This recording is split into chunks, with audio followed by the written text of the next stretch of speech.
Get ready to quit the build. Here we go. The QTB crew is rounding up all the gaming news and hot topics of the week with a little extra something. And here are your hosts, Bruno and Nick.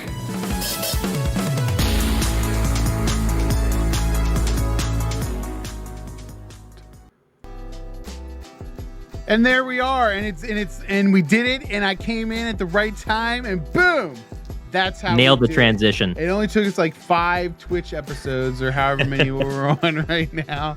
Broadcasting excellence, my friend. Yeah. Well, thanks so much for joining us again through a QTB live on Twitch. I mean, now that we're kind of like exporting these to YouTube, like we can, actually say hey to the people and they can watch it even if they don't see us live. So that's pretty cool.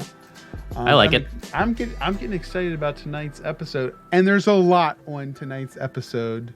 A lot to cover. A lot to cover. So definitely. And for everybody that's hanging out here, don't forget that right after we finish the stream, which should be around 11 o'clock p.m., you can hop onto Twitter. You got to do it on a mobile device. Right now, it's not on desktop, but we do have access to the Twitter Spaces beta.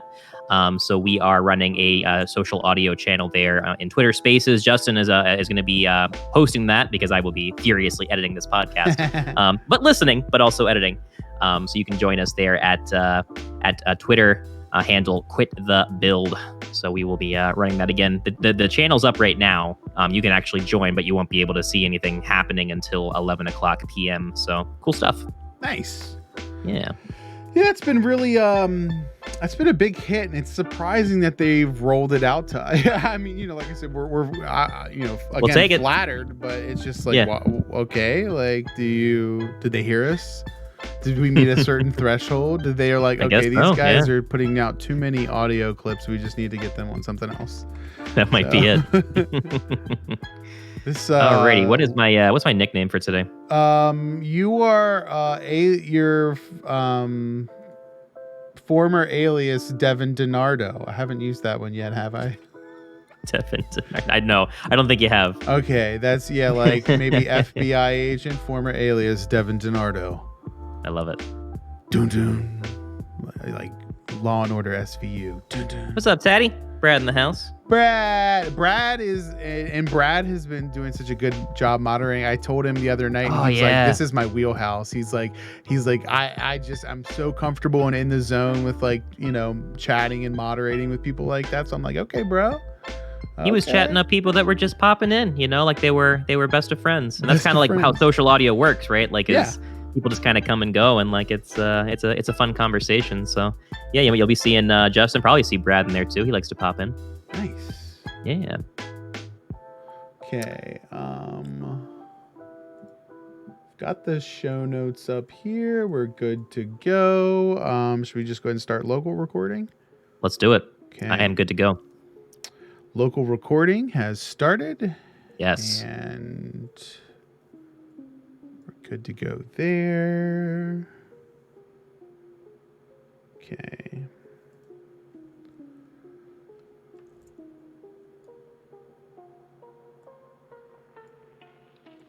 I'm going to put this over here. But of course.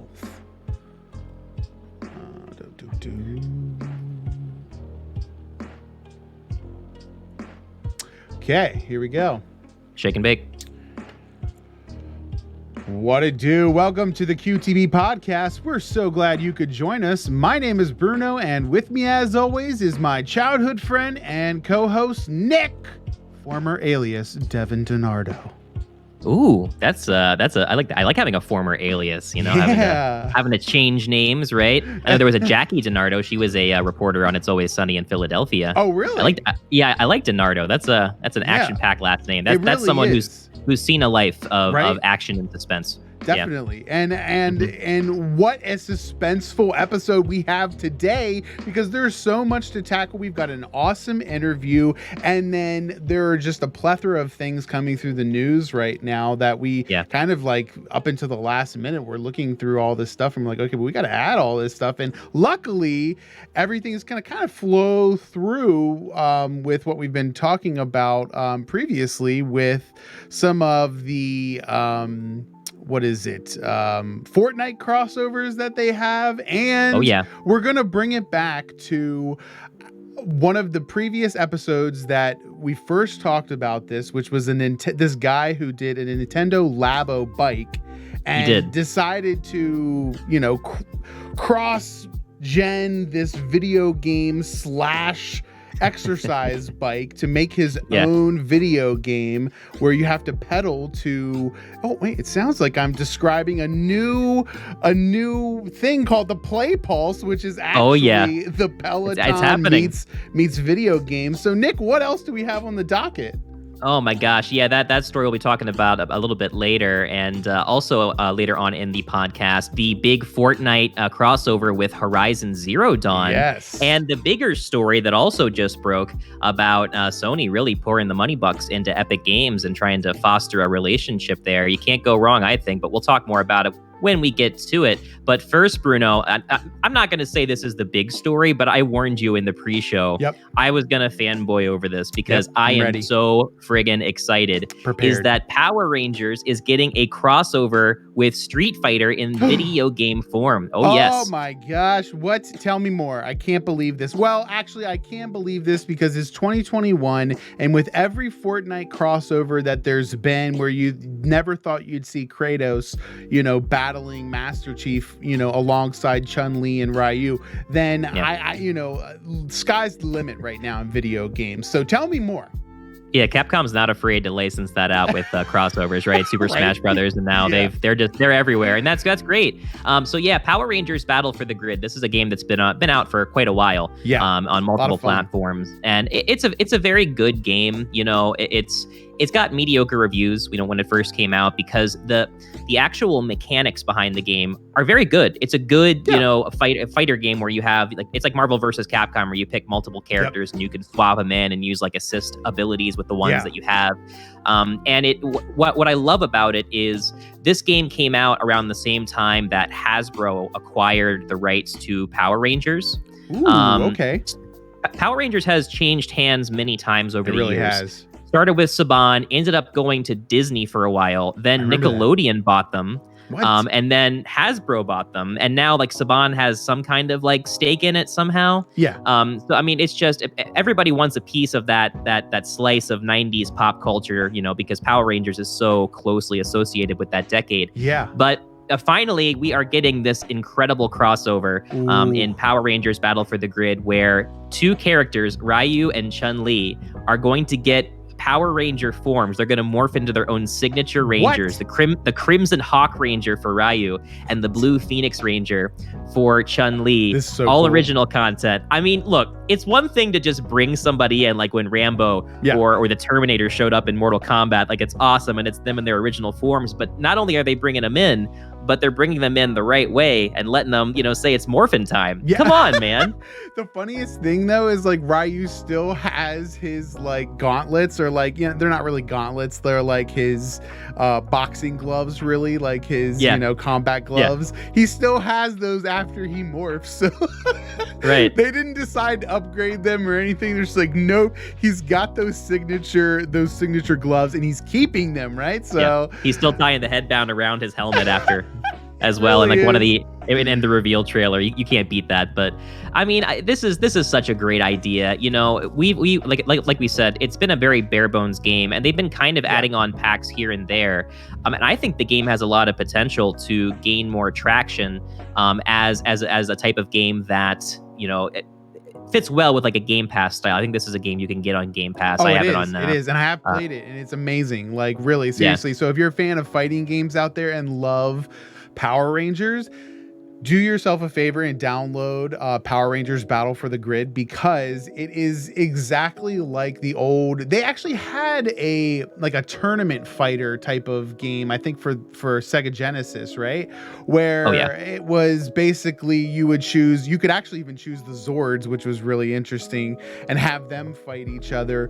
But it's not a new idea by any means. But if you like fighting games and you like Power Rangers, this is the game for you. And it's pretty easy. It's not a very hard game to get into and learn. Although I feel like every time I play a fighting game, Nick, right, the first thing I do, I get on and I start button mashing, and then I figure out like what is what, and I throw down this sequence of combos that looks Jackie Chan-esque, right? It's amazing.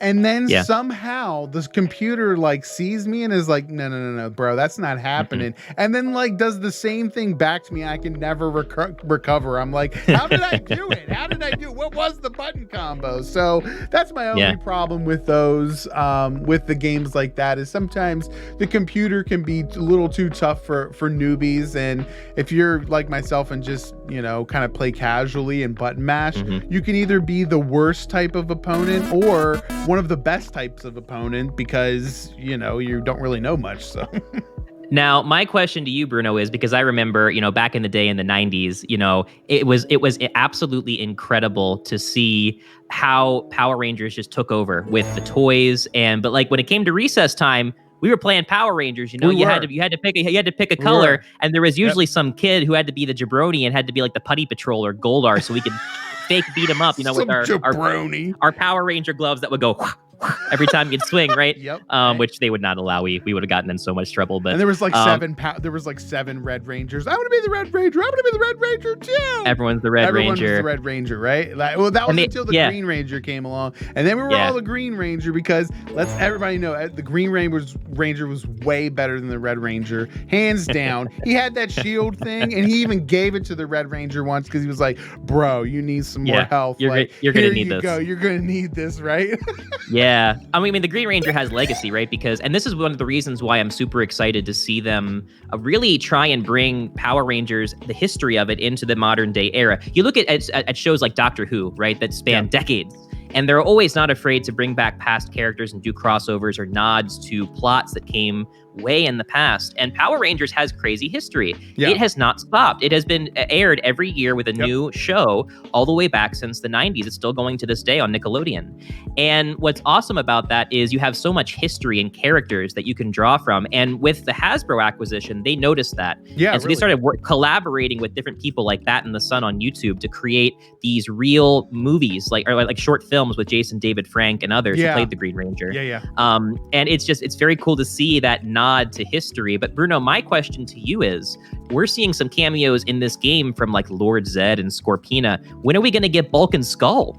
I don't know. I'm really they need some redemption love, right? Because they've been the sole like central glue that has held the entire Power Rangers series together. The entire series has completely morphed, and I don't know how any better way to use that pun because it has completely morphed from something unrecognizable where they use stock footage that I never noticed as a kid, right? You didn't notice that they were using stock footage. CRTVs, they gotcha. You're like, downtown LA really looks very industrial, kind of like Tokyo in the 1980s or 70s. That's weird. But Bulk and Skull have been just about in every iteration of Power Rangers, and they've gone from these like hoodlums in high school to, I think they were security guards or police officers at one point. They eventually got to that point. So they became detectives for a while. Right. I mean, what haven't they done? So I definitely think they deserve their own time, their own, just give them a little cameo in there. Have something like Bulk and Skull's tips or something like that. Like, give them some love. I know at least, I think it's Paul Schreier is the guy that plays Bulk. He, and like a lot of people that have kind of grown, and moved on, like Amy Jo Johnson as well, who played the Pink Ranger, they very much embrace it. Paul Schreier was involved they made like a Power Rangers, like a kind of D&D style game where you could make a character and like a class and that kind of thing and go on a campaign. And to promote it, they did like live streams on Twitch, and he played one of the Power Rangers.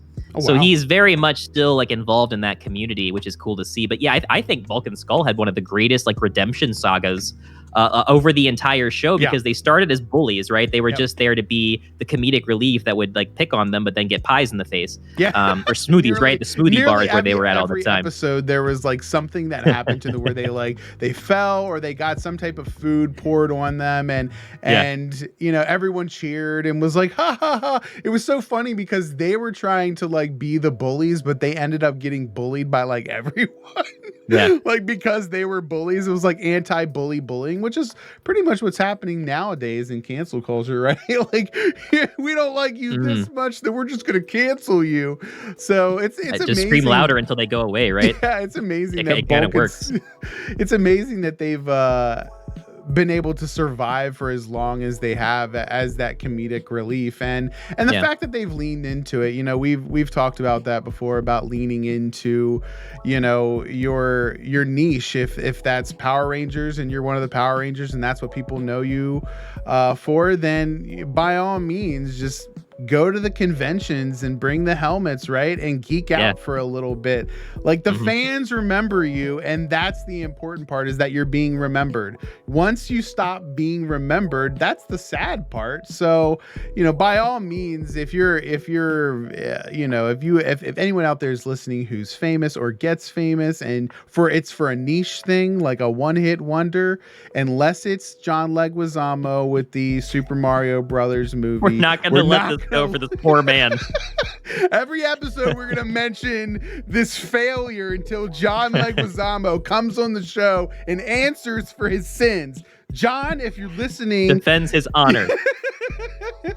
Just give us a ring. We promise it's not gonna be bad. We're gonna be very civil about the whole thing, but we will just ask one question. We'll ask, what happened? Why? Yeah. We're gonna say, what happened? No, because he doesn't. When they brought John in, like as Luigi, he didn't have any say in this, right? Right. They had already had everything done. We need to get to the bottom of this debacle eventually, and maybe throughout the Quit the Build podcast series we will. But the thing about this, though, Bruno, is with this game that, like we talked about, that, there hasn't been a whole lot of content. I think initially there was maybe like 8 or 10 characters. And when you're talking about a game and a series as rich as Power Rangers, there's so many more to choose from. Like you said, some games let you play as Zords or other characters. So they are releasing on May 25th kind of an upgraded version of the game called Power Rangers Battle for the Grid Super Edition, kind of playing off of that Street Fighter system of, having, turbo versions and super versions and that kind of thing. Nice. It will include the base game, all 3 current season passes of content, the Street Fighter pack that's being released right now, and some bonus additional skins. People will be able to upgrade to the Super Edition. So like you said, if you haven't checked it out and you have access to Game Pass, or just want to support the game, check it out. And it is cross-platform as well. It plays with the PS version, the Xbox. I believe there's a Switch, PC, and also a Stadia version. So there's and that's what you want, right? Where even niche game like that, there's enough cross-platform compatibility that you're going to find people to play against in a one-on-one setting, right? It's just a very fun game to get better at and grow. So very happy to see them kind of continue to evolve and develop and release, new content. And speaking of new content, Bruno, before we get to our next story, if you want to win some new, well, not content, but physical content, merchandise, you can do so by leaving us a review at Apple Podcasts/iTunes. And that is going to enter you into our Pierce Pop Art Unlimited, or rather, a Pierce Pop Art Vault giveaway from Pierce Unlimited. We'll be revealing what the prize pack is going to be. But if you have already entered a review, you are entered every month. All you have to do is just tune in to the first episode every month and see if you're a winner. If not, we might draw your name next time. And if you haven't left a review, listen to this episode. You're listening to this episode now, obviously. Yeah. So go ahead and give us a review there on Apple Podcasts, and you will be automatically entered.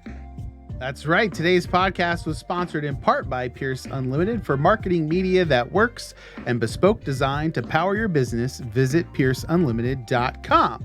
Nick, I am super excited because one of my predictions as Bruno Stradamus has come true. tell the people what it is. Well, first of all, let's give them a little backstory here. Yeah. I am very, very apt at predicting technological trends and games that might be coming out or consoles. I famously predicted the Switch's release with Brad and several other QTB members as well before that came out. So I have this propensity to be able to follow the news and kind of assess what's going on and the need for something like what we're about to talk about, which is the Playpulse.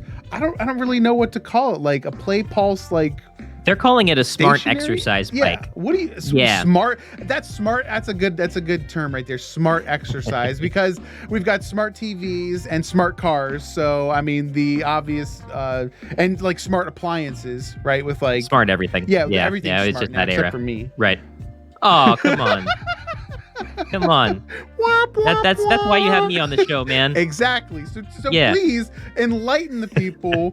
What's up with this Playpulse smart exercise bike? So just to double down on that, Bruno, it was episode 5, 12 minutes in, if anyone wants to quote us on it, where you predicted that we talked about that guy, the Labo, that made that Mario Kart setup with a real exercise bike, and you had to actually use the pedals in order to, and you were like, look, this is probably going to happen at some point. Like someone's going to do this and make a gaming equivalent of a Peloton. Yeah. And here it is. I mean, this literally just got unveiled. So you're welcome, whoever, because they just, this is, as far as I can see, it's a relatively new company. So I'm pretty sure you just handed them yet another gold mine of an idea. Oh yeah. So it's called the Playpulse. It is a smart exercise bike, but it's also kind of a console hybrid. And this thing looks about as wacky as it sounds. It's a bike that it's not like a Peloton where you're in like an uncomfortable, like forward leaning position. You're in like it's a very casual style, comfortable style seat that you're in. And imagine if a PlayStation controller had like an extending rod in the center where you could adjust the length, but you just kept going. It's essentially that's what the controller looks like. Essentially like bike handles with this that somebody attached 2 Nintendo Switch Joy-Con controllers on the side as for the handles, and that's how you maneuver this thing. It looks amazing, and as it was showcasing everything, I was just thinking to myself, this is exactly what I envisioned. When I mentioned this in episode 5, I had envisioned something exactly like this machine where you can basically have a character, or in this case a tank that shoots other tanks, and you can pedal to maneuver through the level and fire along. I honestly think with the right type of games for something like this, if they can get people on board, especially if they can pull some Nintendo or Sony names or something like that, this is a game changer. Because they're right. They mention at the end of the commercial for this bike that you forget that you're gaming because you forget that you're exercising. Other way around, right? You forget that you're exercising because you're gaming, and it seems like you're doing something really awesome. And that's very, very true, because think of something like Dance Dance Revolution, right? Right. That's a clear exercise video game that disguises itself as a rhythm game. Right. And we have spent countless quarters and hours on DDR. No, you're telling me, man. Are you kidding me? Like half of my GameStop paychecks were immediately spent when I would walk over and cash it out, walk over to the arcade and blow it in my sweaty GameStop uniform. And our QTB blog contributor Justin actually went out and bought a DDR machine and has it in his garage or something, right? I think that's where he has it, and just amazing. So I mean, right there, you can either buy yourself a DDR machine or this bike, which is probably going to cost about the same price. I didn't get Justin's quote on what he spent on that, but I guarantee you it's probably close to what you're going to have to pay for this bike. Did they mention a price or anything? They did. So it's going to cost about, if you pre-order it right now, it's supposed to come out at the end of the year. You can get an introductory price of $1,200. But if you wait for it to release at the end of the year and buy it, it's going to cost $2,000. So they are making a pretty sweet deal to the people that will adopt it very early. And Bruno, the idea behind this is great, but I think they've got some other ideas as well, not just gaming wise. So one of the things that you can do is that it will have, kind of like Xbox, it'll have an access to a lot of different media applications like Twitch, Hulu, Netflix, YouTube, you name it.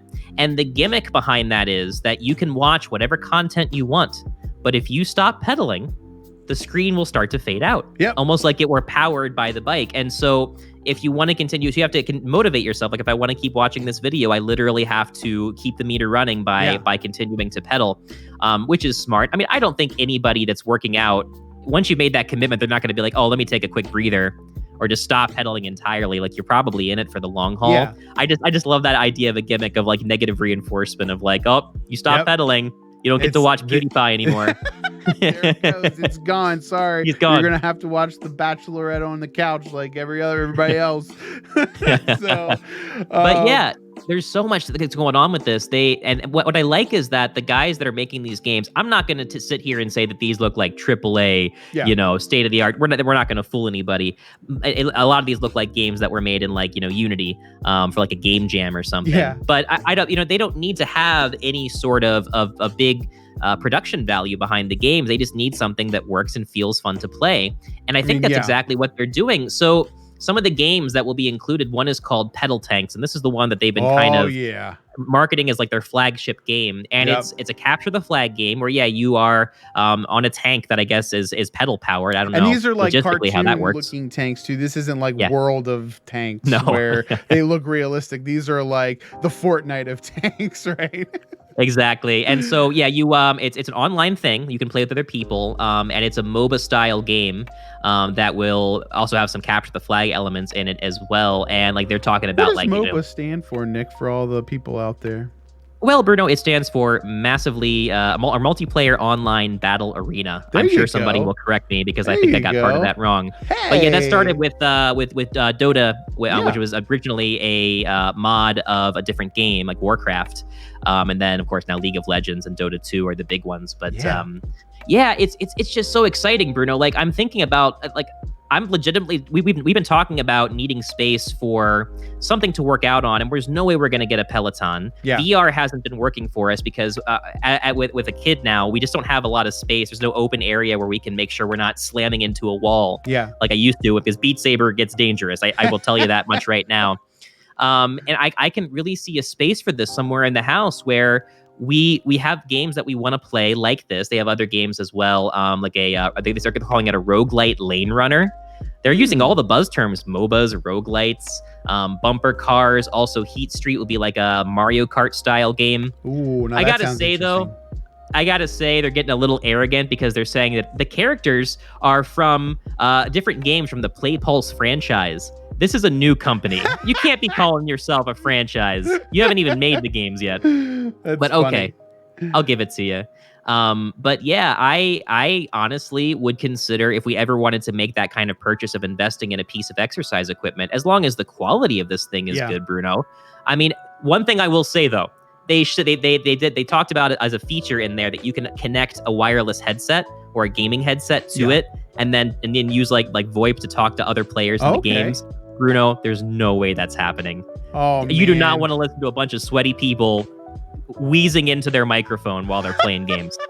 Well, no way. You also don't want a bunch of competitively sweaty people in the game, like trash talking as you're sitting there trying to like exercise on this bike, and you're just like, "That's right, suck it, Jimmy."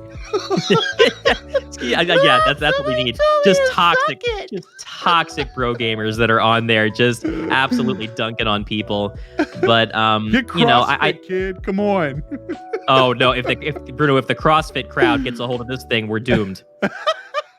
They take it very seriously. Crossover. What would a CrossFit crossover look like?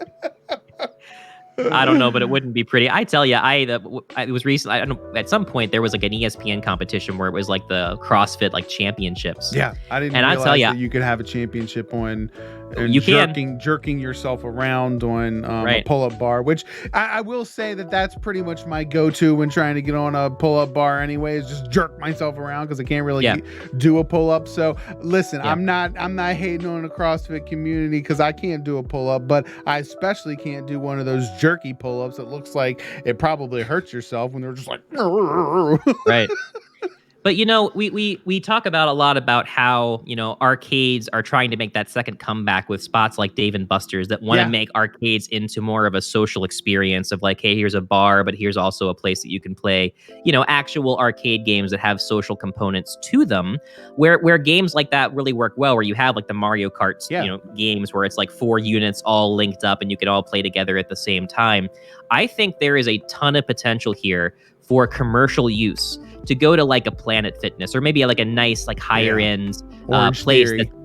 Orange Theory, which we have one near us, and we don't go because it is way too expensive. But that's exactly what Orange Theory does, right? Yeah. It's one of those places where it's very high tech, and when you go in, like you're connected with all these other people from all these other Orange Theories, and there's like leaderboards, and you're motivated. It's not like an interactive game quite like this, but those components of having a competitive aspect to, just like Bruno Stradamus talked about in episode 5, having a competitive aspect to physical activity in a way that is easy to quantify and makes you feel good afterwards. Yeah. We need more of that. And I would love to see them strike a deal with somebody like Orange Theory or any other kind of maybe emerging fitness place that wants to really go high tech and cater to gamers like myself who won't step foot in a gym unless, something spits out tickets.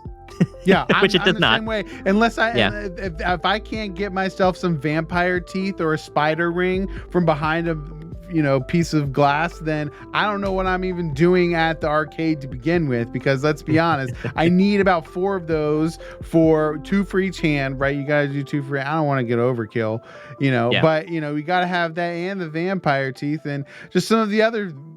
Oh, Nick, the little rubber things, what I'm talking about? The little rubber half balls that you popped, you moved them inside out. They pop up. Yeah.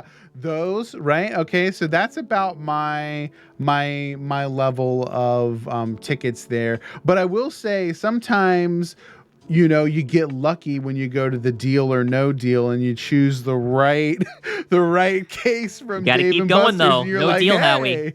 Yeah. Oh my man, gosh.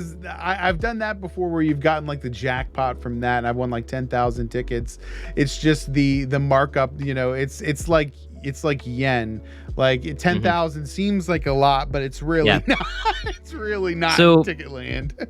True story. I'm not going to say like I'm an aficionado of arcade games, but I definitely know the ones that you can legitimately win that are like skill based, that if you are good with like timing and button presses that you can actually beat it. Because there are games like the Stacker, right? That big game with those blocks that go left and right, where the machine is literally rigged, where even when you get to the very top, even if you get it exactly right, the machine will say, okay, well, how many more credits need to be in the machine that the vendor has said is acceptable before I allow somebody to win? Yeah. And so if the answer is no, it's not time yet, it will move it to the left and drop it. You can't win unless the game wants you to. Yeah.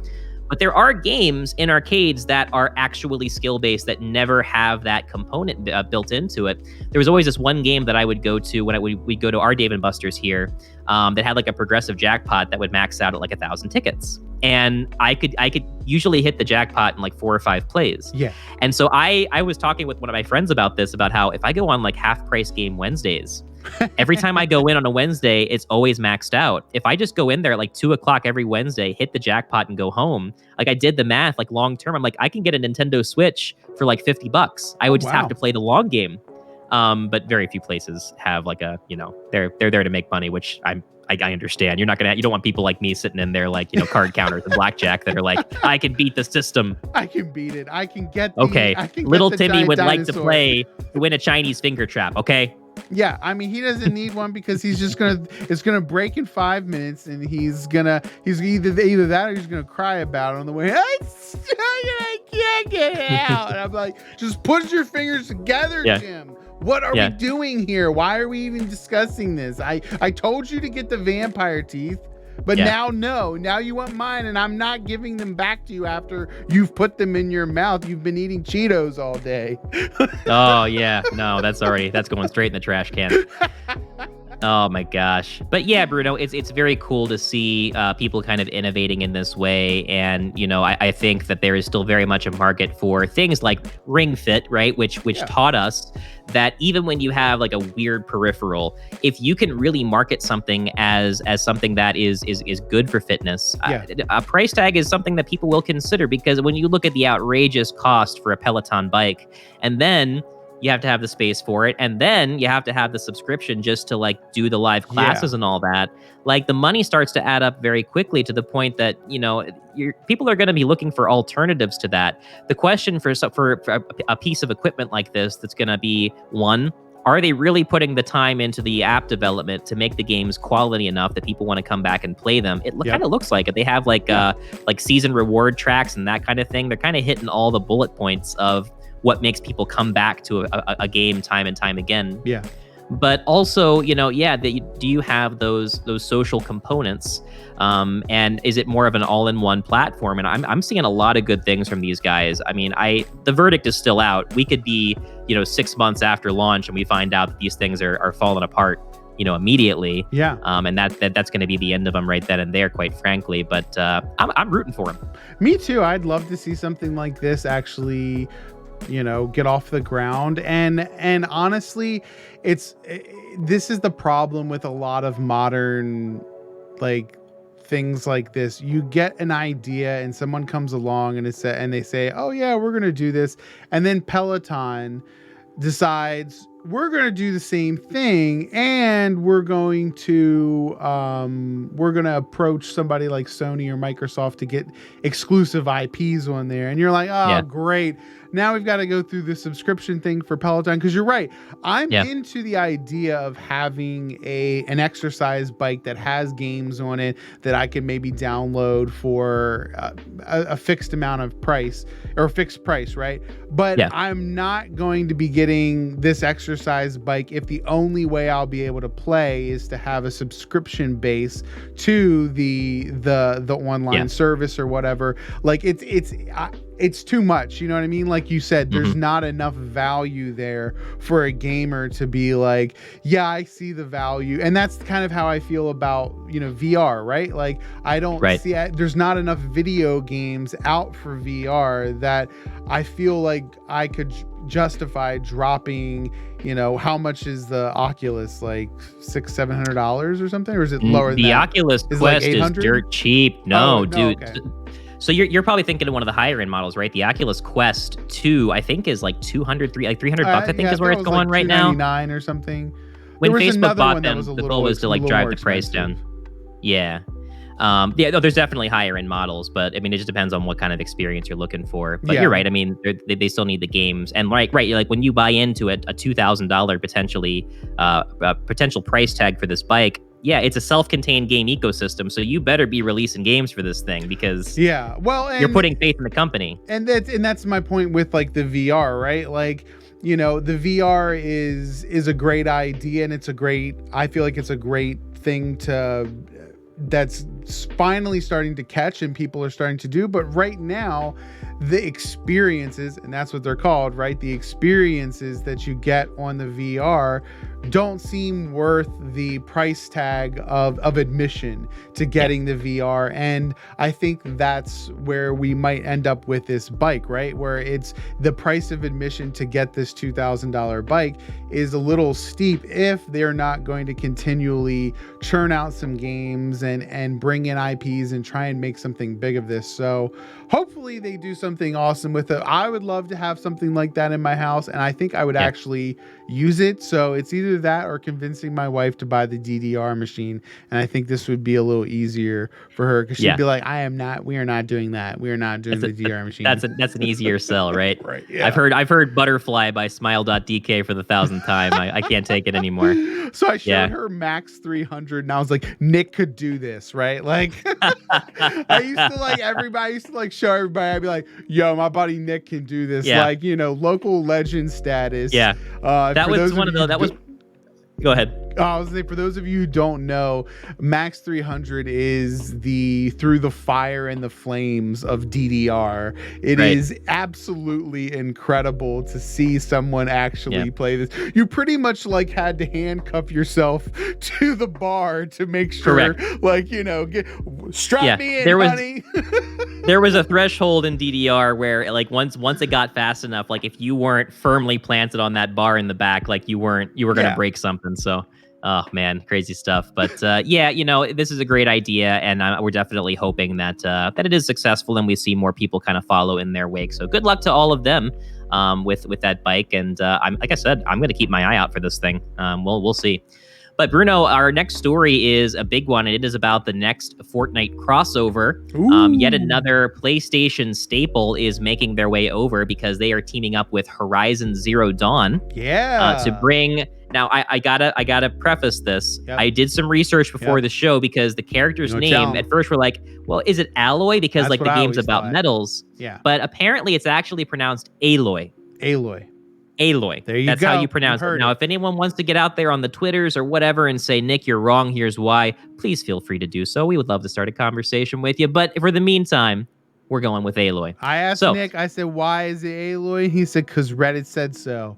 And you don't argue with Reddit. And he's right, because I wouldn't want to do it, because they would just point out every little mistake. They see through your username right into your soul, and they pick out every little thing that you've done in your life. And they're just like, hey, remember that spelling error that you made in 3rd grade? Oh, you're a man. loser! You're done.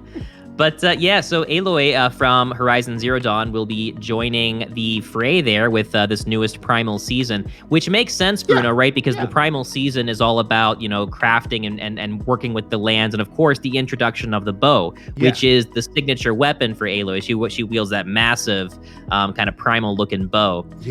So she is the latest member of the Gaming Legends series, and like I said, we've had other staples from the PlayStation lineup like Ryu and Chun-Li. We also had Kratos, right? And Lara Croft.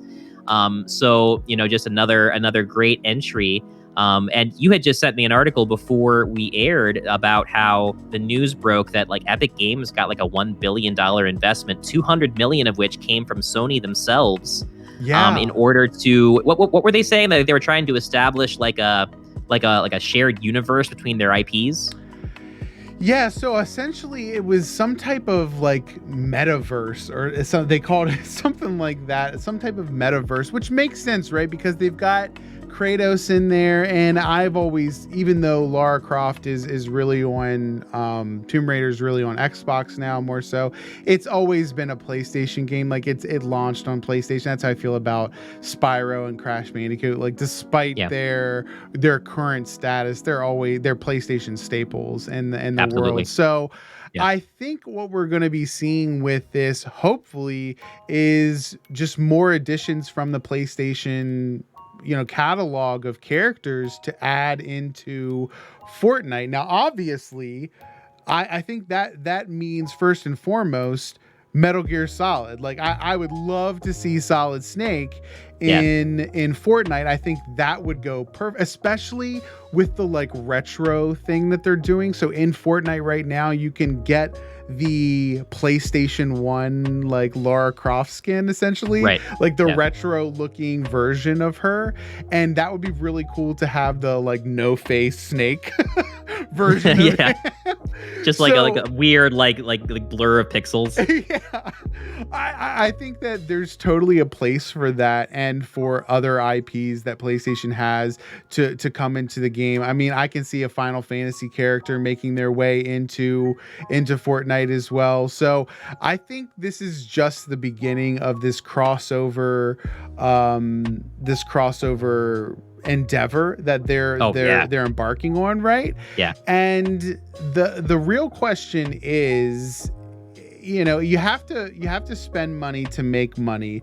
So what are they going to do with this new partnership that they have with Sony? Like, is it merely just for licensed characters, or are we talking, you know, is there something else in Sony's playbook right now? It feels like they're keeping everything, you know, close they're keeping everything close to the chest, so to speak. They're not letting anybody see their cards of what's going on, because I feel like we're going to be announcing something big here. I'm waiting for something big, and maybe we're going to see that with E3 in the coming months. But I feel like PlayStation is not done. We're looking at them like, like I keep sending you that gif of like, stop it, they're already dead. With like every new iteration of like Xbox Game Pass news. Yeah. I'm like, oh man, there's no way they're gonna be able to bounce back from this. But they might, and they might have something really interesting to show in the coming months.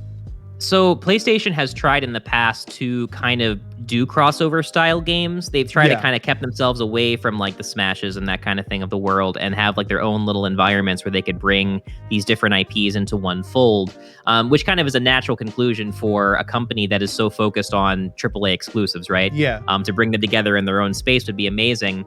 And there was a PlayStation All-Stars Battle Royale was released back in 2012, and it was like a crossover fighting game. But I recall that not being super well received. Obviously, it's not a game that's had many sequels or follow-ups, so it's like it didn't do that well. But that was the idea behind it, was all of these staple characters from games were crossed over and were in an environment where they could duke it out. But I think rather than trying to do that in-house, I think they see the potential that Fortnite brings and Epic brings to the table, and they're like, you know what, you understand how to make it work. Go ahead and do that. And you know what? I think they're absolutely right, Bruno, because if you look at what they're doing right now, it's not just, hey, we're going to bring this character into the game with some skins and charge you money for it. That is one thing that they're doing. But there's also events that go around it that make it really memorable, right? So there's going to be the Aloy Cup. And I am really excited for this one because it's kind of a competitive duo mode. But you get bonus points when you get eliminations with a bow. So they're trying to emphasize the bow. But the mode that I'm really excited for, Bruno, is this new, what's it called? Team up mode, Aloy and Lara. So not only are they taking Aloy, but they're saying, well, let's bring Lara Croft, smash them together and give them their own mode. So this mode it's a duos mode, right? And you play with a friend, or I guess queue up. And you each pick a character. One person has to be Aloy. The other person has to be Lara Croft. And if you're Aloy, you get the bow. Okay. If you are Lara Croft, you get the dual pistols. And that's the only weapons that you get for the entire game. Oh, wow. And so you have to work with, the weapon kit that you have. Yeah. And that sounds like a really fun, limited time mode that really capitalizes on these just blockbuster IPs. Yeah, but with tie-ins attached to it. And I mean, what a great idea for a limited time mode. And like a lot of limited time modes, I'm gonna be wishing it was still around, after it's gone. But that's just the nature of the Fortnites. But it is, and that's part of what makes the game so amazing. And like I said, for our listeners out there, I fanboy over Fortnite a lot. I think they're doing amazing things in the gaming sphere, and whether you like them or not, they are setting a bar for every other game out there in terms of what to expect, what to do, and how to provide content, because you do come back, right? Like if you don't play for a while and then you see something like this, you're like, I want to hop in. I want to check what this new mode is like and see how that is, and try something different. It's something that I really worry about in terms of the future of something like Halo. Halo is one of my favorite franchises. I can't say it's my favorite franchise anymore, because I feel like if I was put on the Decent Takes podcast and he gave me 60 seconds and told me to kill that clock changes you, man. Yeah, like, I feel like I would be like, oh man, I'm going to give up Halo for Fortnite. I think I might do that, knowing that Fortnite has continued to raise the bar and what is expected of a multiplayer experience. And Halo has not done that. They haven't proven to me that they can do that. And part of the reason might be the fan base of Halo. Like, the community is so dead set against adding things like back bling or weapon skins or things like that. Like, I don't understand why they're like, we don't want it to turn into Fortnite. And it's like, nobody's going to add building to a game. That is so 100% a Fortnite niche. And I don't know why everyone else compares battle royale games, like assuming they're all going to be like Fortnite. And I'm like, what is your beef with it? Like, is it the building aspect? Is it the fact that like they have Pixar like characters and it's, you know, cartoon-esque and I mean, that's been done on so many games, right? That's been done on what's the one with the scout? Team Fortress 2. Team Fortress 2. They really started that kind of thing. And it further, you know, drove home the point when Overwatch was released. So I think we're in, you know, this era where games need to have different aesthetics. They don't all need to follow this same path of being hyper realistic. I've mentioned it before, and I hope that we continue to see crossovers like these from PlayStation. I would love to see a Snake, you know, limited time mode in there, or I can't think of anything else right now in terms of like what PlayStation has that could possibly show up in Fortnite. I can't imagine like a Crash Bandicoot or a Spyro. Never say never. Crash could do it. He's bipedal, like he could, or bipedal, right? That's the term. Yeah.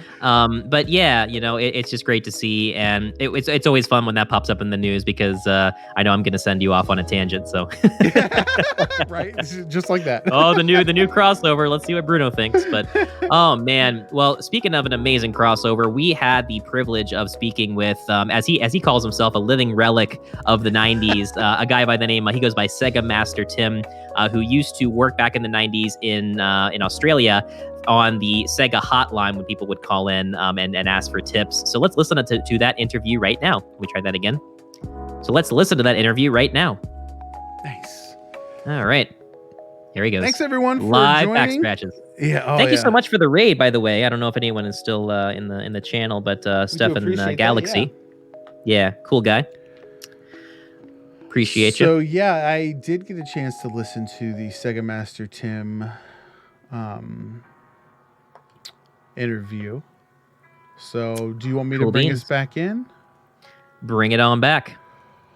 All right, we're back. It is 2:45 p.m. and I hope you're enjoying the afternoon. Maybe give yourself a pick-me-up here because this was an amazing interview with Sega Master Tim.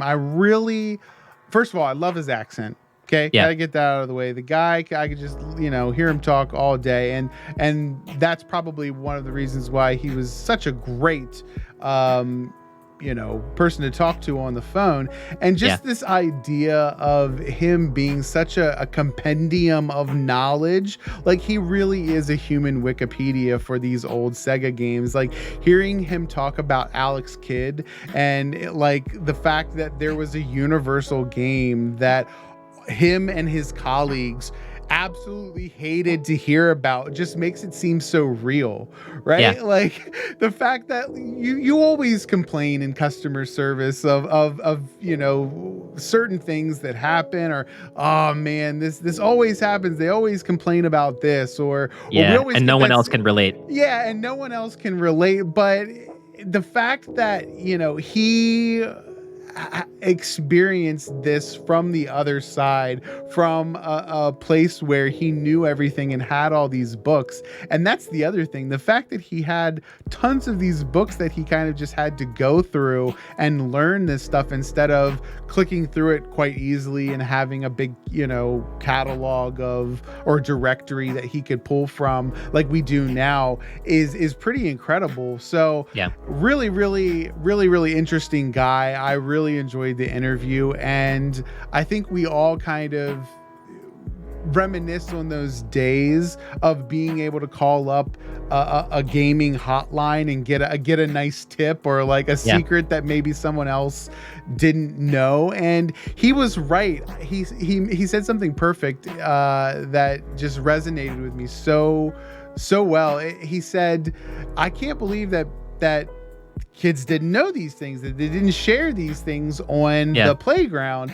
And we did, like, I remember back when we were growing up, and we would share these things of, oh, I got to this level. How did you get past this? Oh, I did this. You have to go down and find this little area. And then there's a chest down there and you'll unlock this hook shot. And then you can beat this temple. And you're like, oh, okay, that makes so much sense, because there was no way our little 9-year-old brains were going to be able to navigate the water temple in Legend of Zelda Ocarina of Time without a Prima guide or something like that. You needed the Prima or the Brady Games guides, and that's kind of what replaced the hotlines back in the day. But I just have so much respect for someone like that, Bruno, that understands, like we were talking about, that there's something very unique about them, about their history and their past.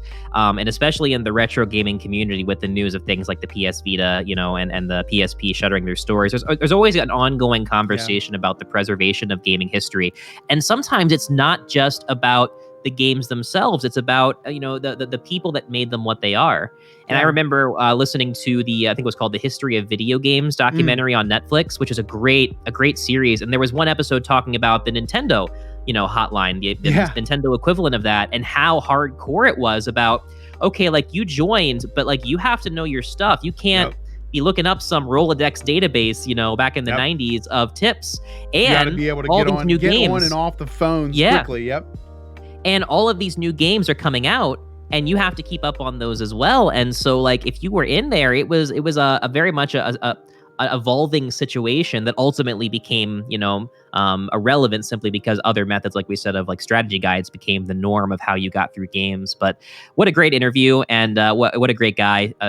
Special shout out to him, because it was great having him on, and just a blast to hear that slice of the 90s, nothing like a story like that to just take you back into that era, and just everything he says you get. But well, that's going to about do it for today's podcast, Bruno. We do want to give a special thanks to our sponsor, podthreads.com. Show your love of the podcast audio revolution with eye-catching t-shirt designs and more. And you can use promo code QTB at checkout at podthreads.com for 15% off your order, but there are only 100 codes available, so please act fast. Thanks so much to our friends at Podthreads.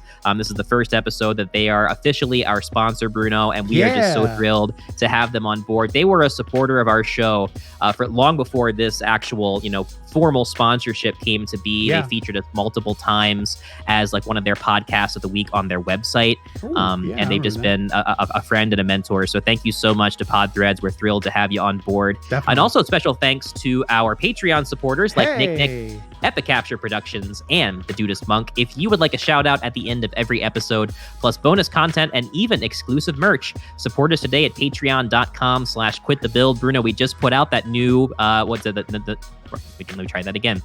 Bruno, we just put out that new Nostalgia Vault episode, right? Yes, we did. It was super fun. We were talking about 90s board games.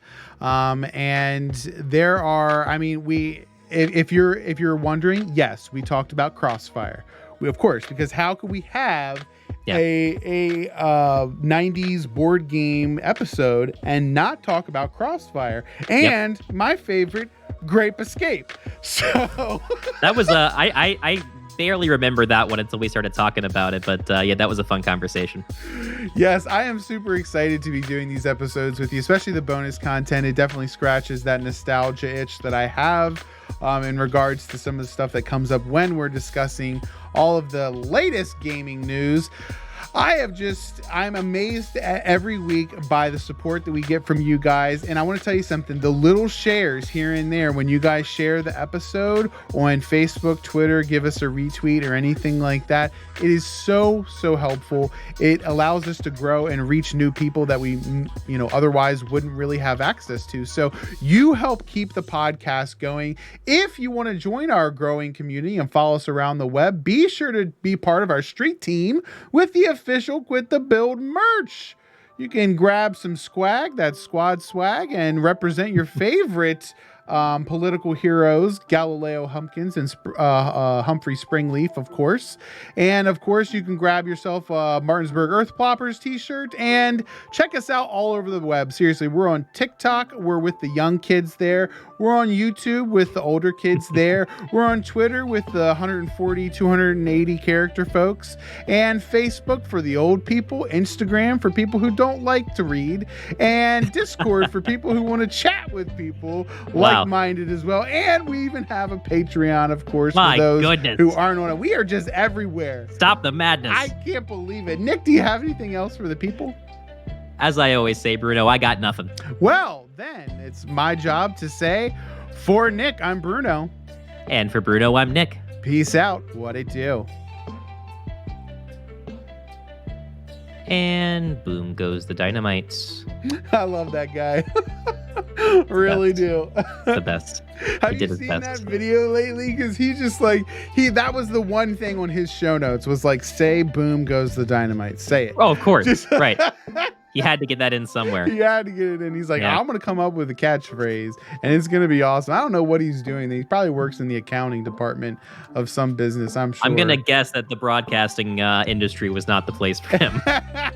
maybe it was just the jitters. I don't know. I think he did an interview. It was like Web Redemption with Daniel Tosh. I think he did that at one point. I bet and he did. Like came back and did that. But yeah, he didn't go on to pursue a career in sports marketing for sure. Yeah. Well, hey, everybody, thanks for tuning in. Like we talked about, we will be moving into our Twitter Spaces spot right now for kind of a post-episode chat. We should be having both Justin and Brad from our QTB crew shoring that up. So check it out, say hi, and talk to some other fans of the show. Thanks so much for tuning into the stream. All right, guys, we'll see you again on, what is it, Friday? We do a stream Friday. Every Tuesday and Friday, same time. Thanks so much, guys. Peace out. What it do? See ya.